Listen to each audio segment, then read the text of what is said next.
Assalamualaikum warahmatullahi wabarakatuh. Salam guru penggerak guru hebat di seluruh Indonesia. Kali ini saya akan menjelaskan koneksi antar materi, kesimpulan dan refleksi pada modul 1.1 pemikiran Ki Hajar Dewantara. Sebelum mempelajari konsep pemikiran Ki Hajar Dewantara dalam melakukan kegiatan pembelajaran di kelas, saya beranggapan yang pertama, hasil akhir anak adalah segalanya dan penentu tanpa melihat kemampuan murid dan proses belajarnya.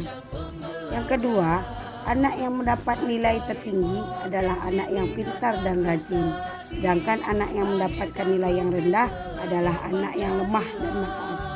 Yang ketiga, semua anak dituntut harus menguasai seluruh mata pelajaran dan harus menuntaskan KKM yang ada di sekolah, namun jarang sekali melakukan refleksi pembelajaran.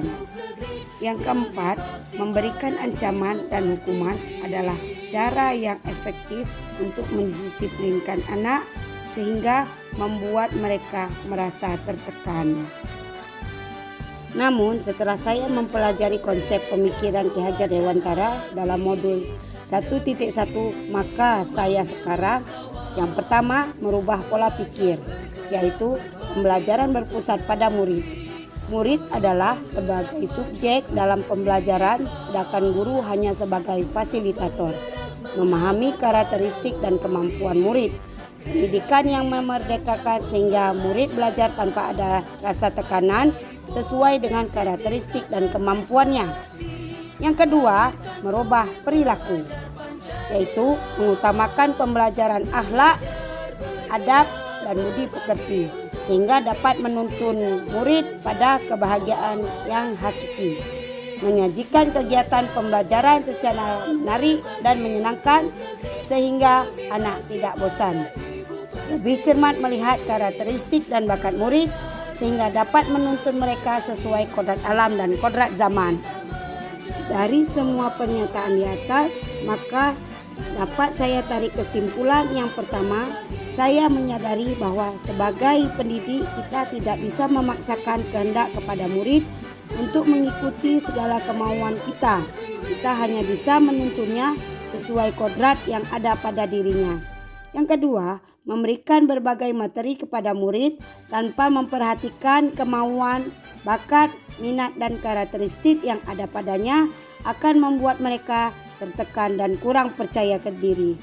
Yang ketiga, sebagai seorang guru, kita harus mampu menuntun murid-murid kita sesuai dengan semboyan Ki Hajar Dewantara, yaitu Ingarso Sung Tulodo yang artinya di depan memberi contoh, Ingmadyo Mangun Karso yang artinya di tengah membangun semangat, dan Tutwuri Handayani yang artinya di belakang memberikan dorongan untuk belajar sesuai dengan kemauan dan kelebihan yang ada pada dirinya, apalagi pada tingkat sekolah dasar yang seharusnya masa mereka belajar dan bermain. Yang keempat, sebagai seorang guru kita harus mampu menjadi top model bagi murid-murid kita, baik dari perilaku, tindakan maupun perkataan. Hanya ini yang dapat saya sampaikan.